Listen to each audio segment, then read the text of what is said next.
नमस्कार दोस्तों।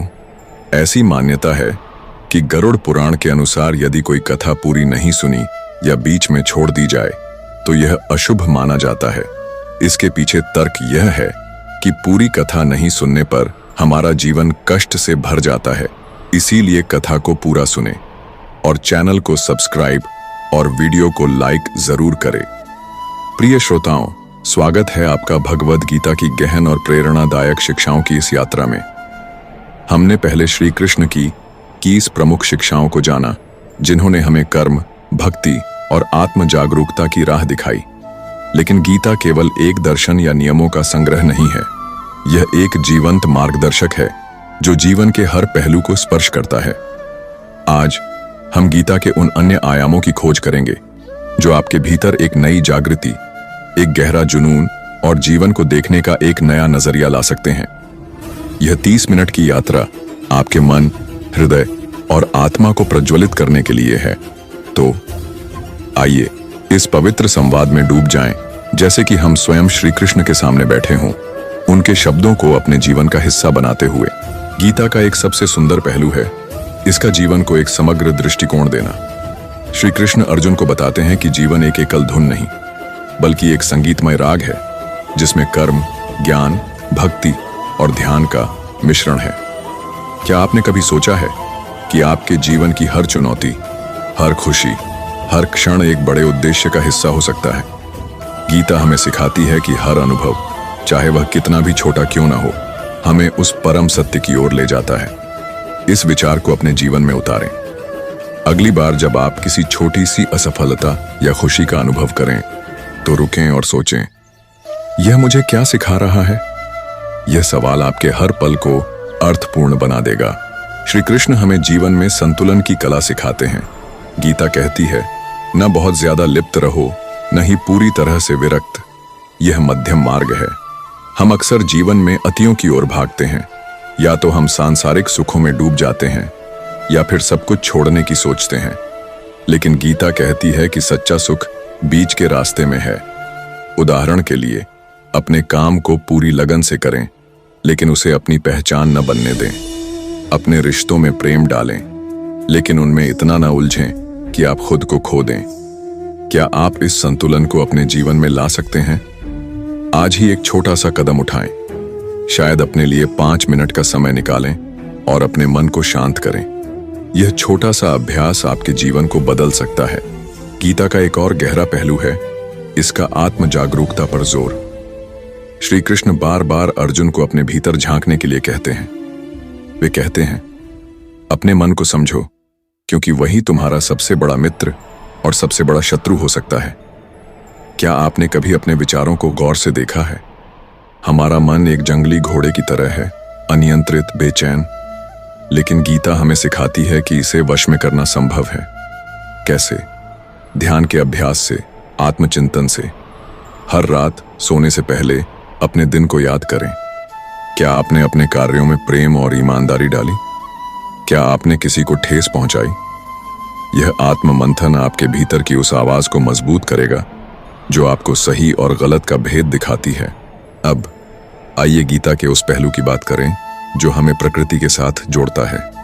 श्री कृष्ण कहते हैं कि यह सृष्टि, यह प्रकृति, यह सारा ब्रह्मांड मेरे ही रूप में है। हर पेड़, हर नदी, हर प्राणी में वह दैवीय चेतना है। क्या आपने कभी सुबह की पहली किरण को देखा है या बारिश की बूंदों को अपनी हथेली पर महसूस किया है? यह प्रकृति केवल बाहर नहीं, बल्कि आपके भीतर भी है। गीता हमें सिखाती है कि प्रकृति के साथ सामंजस्य में जीना ही सच्चा धर्म है।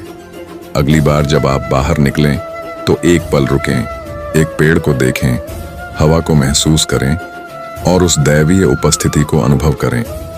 यह अनुभव आपके मन को शांति और आपके हृदय को प्रेम से भर देगा। गीता का एक और महत्वपूर्ण पहलू है इसका करुणा और सेवा पर बल। श्री कृष्ण कहते हैं कि सच्चा सुख दूसरों की भलाई में है। हमारा जीवन तभी सार्थक होता है जब हम दूसरों के लिए कुछ करते हैं।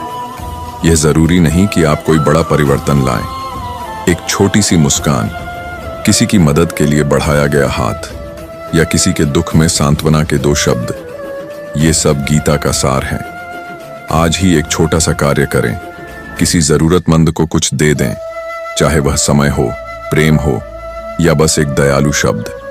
आप देखेंगे कि यह छोटा सा कार्य आपके भीतर एक अनोखी खुशी लाएगा।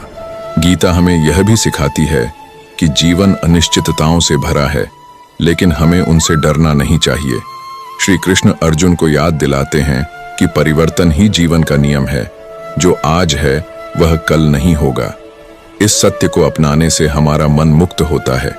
अगली बार जब आप किसी अनिश्चितता का सामना करें, चाहे वह नौकरी में बदलाव हो, रिश्तों में उतार चढ़ाव हो या कोई अप्रत्याशित घटना, तो अपने आप को याद दिलाएं, यह भी बीत जाएगा। इस विचार में एक गहरी शक्ति है जो आपको हर तूफान में स्थिर रख सकती है। एक और गहरा पहलू है गीता का विश्वास का दर्शन।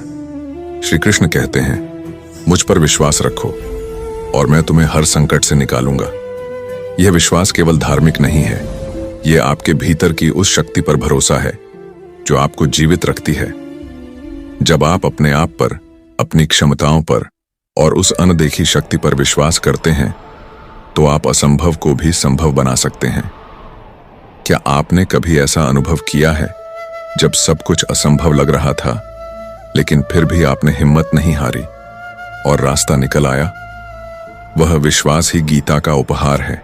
गीता हमें नेतृत्व की कला भी सिखाती है। श्री कृष्ण एक आदर्श नेता के रूप में अर्जुन का मार्गदर्शन करते हैं। वे कहते हैं कि एक सच्चा नेता वही है जो अपने कार्यों से प्रेरित करता है, जो दूसरों की भलाई के लिए जीता है। चाहे आप एक परिवार का हिस्सा हों, एक कार्यस्थल पर हों या समाज में, आप अपने कार्यों से एक मिसाल कायम कर सकते हैं। अगली बार जब आप किसी को सलाह दें, तो पहले स्वयं उसका पालन करें। यह सच्चा नेतृत्व है जो गीता हमें सिखाती है। गीता का एक और सुंदर पहलू है इसका क्षमा पर जोर। श्री कृष्ण कहते हैं कि क्रोध और द्वेष मन को अशांत करते हैं। क्षमा करना कमजोरी नहीं, बल्कि एक महान शक्ति है। क्या आपने कभी किसी को क्षमा करके अपने मन को हल्का महसूस किया है? यह क्षमा आपके भीतर की उस जंजीर को तोड़ देती है जो आपको बांधे रखती है। आज ही एक छोटा सा कदम उठाएं, किसी पुरानी बात को माफ करें और देखें कि आपका हृदय कितना मुक्त हो जाता है। गीता हमें समय के महत्व की भी याद दिलाती है। श्री कृष्ण कहते हैं कि समय सबसे शक्तिशाली है, यह किसी का इंतजार नहीं करता। इसलिए अपने समय का सदुपयोग करें। हर दिन को एक अवसर की तरह देखें, कुछ नया सीखने का, कुछ नया करने का, कुछ नया बनने का। क्या आप आज अपने समय को और अधिक सार्थक बना सकते हैं? शायद एक नई स्किल सीखें या किसी प्रियजन के साथ समय बिताएं। यह छोटे छोटे कदम आपके जीवन को एक नई दिशा देंगे। गीता का एक और महत्वपूर्ण पहलू है इसका सत्य और नैतिकता पर बल। श्री कृष्ण कहते हैं कि सत्य ही वह नींव है जिस पर जीवन टिका है। लेकिन सत्य केवल शब्दों में नहीं, बल्कि आपके विचारों और कार्यों में भी होना चाहिए। अगली बार जब आप किसी कठिन स्थिति में हों, तो अपने आप से पूछें, क्या मैं सत्य के साथ खड़ा हूं? यह सवाल आपको साहस और स्पष्टता देगा। अब आइए गीता के उस पहलू की बात करें जो हमें आत्मविकास की ओर ले जाता है। श्री कृष्ण कहते हैं कि आपका सबसे बड़ा गुरु आप स्वयं हैं। अपने अनुभवों से सीखें, अपनी गलतियों से सीखें और हर दिन एक बेहतर इंसान बनने की कोशिश करें। यह आत्मविकास का मार्ग है।